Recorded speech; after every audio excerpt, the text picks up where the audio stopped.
성경 말씀 고린도전서 12장 1절로 11절 말씀을 봉독하겠습니다. 고린도전서 12장 1절로 11절 말씀 제가 봉독하겠습니다. 형제들아, 신령한 것에 대하여 나는 너희가 알지 못하기를 원하지 아니하노니 너희도 알거니와 너희가 이방인으로 있을 때에 말 못하는 우상에게 끄는 그대로 끌려갔느니라.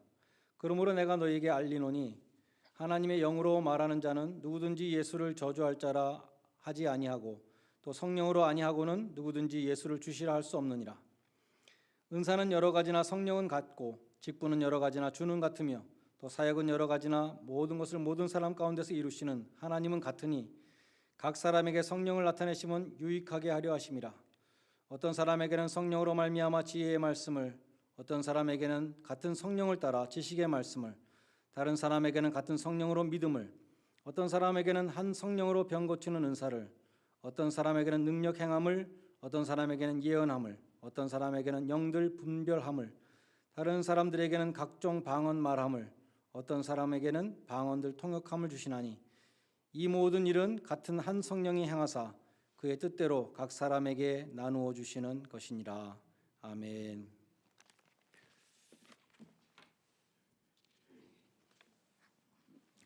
바울은 지금까지 고린도 교회의 여러 가지 문제들을 다루었습니다. 근친상간의 문제도 있었고 세상 법정에 호소하는 문제, 독신의 문제, 우상 제물을 먹을 것인가 하는 문제, 또 애찬과 성찬의 문제 등등이 있었습니다. 그러나 그런 많은 문제들 밑에 공통적으로 깔려있는 근본적인 문제가 있는데 그것은 고린도 교회의 분쟁이었습니다. 디비전이었습니다.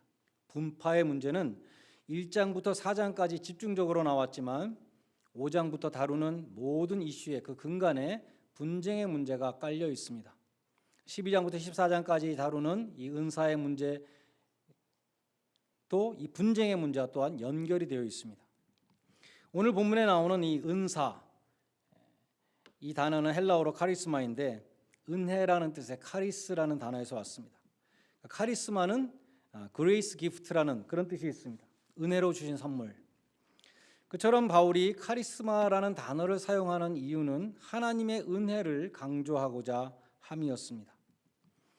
바울이 사용한 이 카리스마의 용례들을 보면 오늘 본문에 나오는 방언이라든지 병 고치는 은사라든지 이런 것보다 훨씬 더 다양하고 폭넓은 의미로 사용한 것을 알 수 있습니다. 일례로 로마서 12장 6절로 8절에 보면 거기도 은사의 목록이 나오는데 예언, 섬기는 일, 가르치는 일, 위로하는 일, 구제, 다스리는 일 등등이 있습니다. 고린도전서 7장 7절에서는 독신의 은사라는 말도 있습니다. 그러므로 바울이 말씀하는 이 은사, 카리스마는 방언이나 병 고치는 은사뿐만 아니라 섬기는 봉사나 위로나 구제도 포함되고 독신의 은사도 있다는 것입니다. 특별히 오늘 본문 3절에 보면 성령으로 아니하고는 누구든지 예수를 주시라 할 수 없다고 말씀합니다. 9절에도 보면 믿음이 바로 성령의 은사 중에 하나입니다. 그런 의미에서 예수를 믿는 사람은 누구나 다 은사를 받은 은사자들입니다. 이 시간 한번 여러분 하나님 앞에서 스스로에게 한번 이렇게 고백할 수 있길 바랍니다. 한번 이렇게 소리내서 고백해 보십시다. 하나님, 저는 은사자입니다. I am gifted. 저는 은사자입니다. 예. 은사자입니다. 예. 이번에는 옆 사람에게 아주 정중하게 정성을 다해서 한번 말씀해 주시면 좋겠습니다. 당신은 은사자입니다. 예. You are gifted. 예. 앤서니 티슬턴이라는 이 주석가는 이렇게 주석했습니다. 고린도 교인들은 우상을 숭배하던 사람들이었다. 이방 종교의 우상들은 말을 못하기 때문에 영감을 주지 못한다. 이방 종교의 영성은 자기가 키운 것이다. 그런 영성은 자신을 내세우게 되고 시기와 분쟁을 초래한다. 우상을 섬기던 고린도 교인들도 소위 신령한 사람들을 우러러보고 부러워했습니다. 그래서 바울은 신령하다는 말 대신에 은사라는 말을 사용했다. 은사는 자격이나 공로 없이 순전히 선물로 받은 것이기 때문에 은사를 받은 사람은 존경의 대상이 아니다. 은사는 성령이 주신 것이고 인간의 영성이 아니며 소위 신령한 사람은 영적인 엘리트가 아니다. 이렇게 주석을 했습니다. 그렇습니다. 예수를 믿기 전에 우상을 숭배했던 이 고린도 교인들은 성령의 은사들에 대해서 그 우상 종교들과 많이 혼돈하고 있었습니다. 방언과 같은 은사의 문제로 분파가 또 생기게 되었던 것이죠. 오늘날로 말하자면 방언을 못하는 사람은 성령을 받지 않은 사람이다. 그렇게 주장하는 순복음파와 혹은 유명한 존 메가더 목사님처럼 성경이 완성된 다음엔 모든 은사가 중지되었다. 중단론을 따르는 파와 이렇게 파벌이 또 생겼다는 것이죠. 성령의 은사 때문에 갈등을 빚고 있는 고린도 교회에 주시는 답은 무엇인가? 4절에 은사는 여러 가지나 성령은 같다라는 것입니다. 누가 성령을 받은 사람인가? 방언을 하는 사람인가? 병 고치는 은사를 받은 사람인가? 물론 그렇지만 바울은 보다 더 폭넓게 예수님을 주님이라고 고백하는 모든 사람은 다 성령을 받은 사람이라고 말씀합니다. 바울은 비본질적인 것으로 교회가 분쟁하는 것을 경계했습니다. 방언이나 병 고침은 다 비본질이죠. 성령이 본질입니다. 은사 문제로 교회가 나뉘어서는 안 되고 성령으로 하나 되어야 한다는 것입니다. 예수를 주라고 고백하는 사람은 성령을 받은 사람입니다. 병 고침이나 기적이나 혹은 이상한 신의 말을 대언한다고 하는 이런 것들은 애굽의 술사들도 하고 한국의 무당들도 하는 것입니다. 그러나 그들은 예수를 주시라고 결코 고백할 수가 없습니다. 성령을 받지 못했기 때문입니다. 예수를 주님으로 고백하는 성도들이 모인 교회는 성령의 공동체로서 하나가 되어야 된다. 성령의 은사를 가지고 또 분파를 이루어서는 안 된다고 말씀하는 것입니다. 에베소서 1장 13절에 보면 진리의 말씀 곧 구원의 복음을 듣고 또한 믿어 성령의 인치심을 받았다라고 말씀합니다. 언제 성령의 인치심을 받는가? 누가 성령의 인치심을 받는가? 구원의 복음을 듣고 믿을 때 성령의 인치심을 받는다고 말씀하고 있습니다. 성령님은 교회를 하나 되게 하십니다. 에베소서 4장 3절에 평안에 매는 줄로 성령의 하나 되게 하신 것을 힘써 지키라. 교회를 하나 되게 하시는 분은 성령님이십니다. 성령님이 임하시면 교회가 하나가 됩니다. 성령님이 교회를 지배하실 때 교회는 하나가 됩니다. 방언이나 병 고침 같은 성령의 은사를 받고도 성령의 열매를 맺지 않고 시기, 분쟁과 같은 육체의 일을 행할 수가 있습니다. 성령님은 하나 되게 하시는 분이죠. 성령께서 이미 하나 되게 하신 것을 힘써 지키라는 이 명령에 우리가 다 순종함으로 여러분의 가정과 또 우리의 섬기는 교회가 성령님의 영광스럽고 완전한 연합을 이룰 수 있기를 간절히 소원합니다. 다음으로 4절로 6절에 보면 다양성과 통일성이 대조되어 있어요. Diversity and Unity. 여러 은사, 여러 직분, 여러 사역. 이것은 다양성을 말씀하고 같은 성령, 같은 주, 같은 하나님은 통일성을 말씀합니다. 은사라는 것은 은혜에서 나왔다고 말씀드렸죠. 은사라는 것은 성령께서 선물로 주신 능력입니다. 직분은 교회의 머리 되시는 예수님이 은사를 사용할 수 있도록 주시는 기회입니다. 사역이라는 것은 우리가 봉사할 때 나타나는 결과들이죠. 고린도 교회는 분당과 분파로 얼룩진 교회였습니다. 방언의 문제도 고린도 교회에서 논쟁과 분란을 일으키는 문제 중에 하나였습니다. 그래서 사도 바울은 4절로 6절에서 은사의 다양성 중에 통일성, 다 한 성령에서 나온 것이다. 그것을 강조한 다음에 7절에서 은사를 주신 목적을 말씀합니다. 각 사람에게 성령을 주심은 유익하게 하려 함이니라. 각 사람에게 성령을 주심은 분쟁이 있게 하려면 아니라 교회를 잘 섬기라고 주신 것이다. 그런 뜻입니다. 우리 성경에 유익하게 하려고라는 번역처럼 헬라어 성경엔 그냥 for the profiting 그렇게만 되어 있어요. 개인의 유익인지 공공의 유익인지 정확하게 말하지 않고 있습니다. 그러나 12장으로부터 14장을 다 읽어보면 이 은사라는 것은 개인의 유익을 위한 것이 아니라 교회의 유익을 위한 것이라는 것을 알 수 있습니다. 그래서 대부분의 영어 성경들은 7절에 보면 for the common good, 공통의 유익을 위해서 주셨다. 대부분의 영어 성경들이 그렇게 번역했습니다. 다음으로 8절로 10절에는 은사의 리스트가 나옵니다. 목록이 나옵니다. 소위 성령의 9가지 은사라고 불리는 것이죠. 여기 나오는 성령의 은사들에 대해서 사람들이 많이 오해하는 것이 있는데 이 9가지 은사가 성령의 은사의 전부라고 생각하는 것입니다. 그렇지 않습니다. 성령의 은사는 여기 나오는 9가지 외에도 많이 있죠. 환상을 보는 사람도 있을 수 있고 귀신을 내쫓는 은사를 받은 사람도 있을 수 있을 것입니다. 오래전에 우리 교회 여전도의 분들이 기도 모임에서 영서를 썼다고 합니다. 방언이 알아들을 수 없는 말인 것처럼 이 영서는 이해할 수 없는 글이겠죠. 방언에 통변의 은사가 있는 것처럼 그 영서도 읽고 해석할 수 있는 은사를 받은 사람이 또 해석해 줘야 됩니다. 근데 그 모임에서 영서를 쓸 수 없는 사람이 소외감을 느끼게 됐죠. 어떤 분이 저에게 와서 성경에 방언의 은사는 있지만 영서의 은사는 없지 않습니까? 여전도의 기도 모임에서 영서를 쓰지 말라고 목사님 좀 말해주세요. 이렇게 말한 분이 있었습니다. 성령님의 역사는 무궁무진하기 때문에 성령의 은사는 오늘 본문에 나오는 9가지밖에 없다. 그렇게 말할 수 없습니다. 그러나 또 성경에서 영서를 쓰는 모임은 또 바람직하지가 않은 것 같아요. 그 안에서 쓰는 사람 안 쓰는 사람 또 차별이 생기게 되고 모여서 영서를 쓰는 게 과연 교회에 무슨 유익을 끼치는지 잘 모르겠습니다.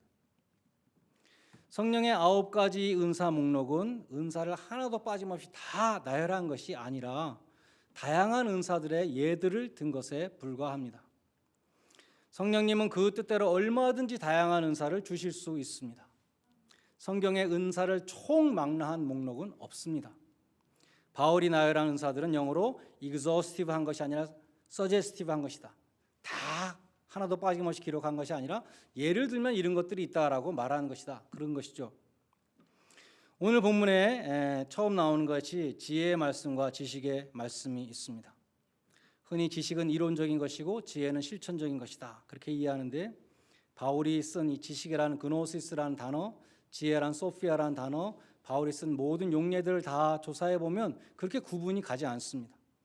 그래서 많은 주석가들은 지혜의 말씀, 지식의 말씀 이것은 크게 다르지 않다고 봅니다. 그 반복되는 말씀이 말씀이기 때문에 이것은 말씀의 은사라고 그렇게 보는 것입니다. 또 오늘 본문에는 예언의 은사가 나오죠. 구약에 나오는 이 예언에는 foretelling과 forthtelling이 있습니다. 한국말로는 예언과 대언 이렇게 번역이 되는데 foretelling은 미래를 예언하는 것이고 forthtelling은 현재 상황에 대해서 하나님의 메시지를 전하는 것입니다. 예언자 혹은 선지자들은 구약의 예언자들은 미래에 일어날 일도 얘기했지만 현재 상황에 대해서 하나님의 메시지 선포하는 이 forthtelling이 많았어요. 곧 이스라엘이 우상 숭배에 빠져서 하나님과의 언약을 파기할 때 하나님은 예언자 혹은 선지자를 세우셔서 회개하라고 선포하시고 불순종의 결과에 대해서 경고하시고 심지어 이스라엘과 열방 등의 죄에 대해서 심판을 선포하시기도 했습니다. 물론 이 예언자들 혹은 선지자들은 예언도 했죠. foretelling, 미래를 예언하기도 했습니다. 미래에 대한 하나님의 약속을 말하기도 했습니다. 그러한 예언자 혹은 선지자들이 말하는 미래에는 두 지평이 있어요. two horizon이 있습니다. 그래서 당시에 바로 그 당시에 이루어짐과 동시에 이것은 예수 그리스도 안에서 종말적으로 이루어지는 두 가지를 동시에 말한다는 것을 우리 기억해야 됩니다. 우리가 멀리 산들을 보면 가까운 산도 보이고 먼 산도 보이는 것처럼 이 미래를 예언할 때는 당시 이스라엘 백성들에게 물론 이루어지지만 이것이 예수 그리스도 안에서 종말적으로 이루어지는 것을 두 가지를 동시에 말했다는 것입니다. 그것을 우리는 역사적인 성취와 종말적인 성취라고 그렇게 부릅니다. 이 예언의 은사에는 많은 논란이 있죠. 예언 기도를 받으러 다닌다 그런 일들이 많이 있지 않습니까? 오늘날도 예언의 은사가 있는가에 대해서는 많은 논란이 있습니다. 고린도전서 14장에 보면 신령한 것을 사모하되 특별히 예언을 하려고 하라. 또 너희가 다 방언 말하기를 원하나 특별히 예언하기를 원하노라. 예언하기를 사모하며 방언 말하기를 금하지 말라는 등등의 말씀이 있습니다. 과연 우리는 예언의 문제를 어떻게 이해해야 할까요? 에베소서 4장 11절에 보면 교회의 직분이 쭉 나오는데 거기에 선지자가 나옵니다. 에베소 교회에는 공식적인 직함에 선지자라는 직분이 있었어요. 하지만 오늘날 교회에서 선지자나 예언자라는 직분을 주는 교회는 없습니다. 있기는 있죠. 이단 교회에서는 있어요. 그러나 보통 정통 교회에서는 예언자나 선지자라는 직분이 없죠. 선지자는 하나님의 계시를 받아서 전하는 사람입니다. 다시 말해서 하나님의 입의 역할을 하는 계시의 전달자들이었습니다.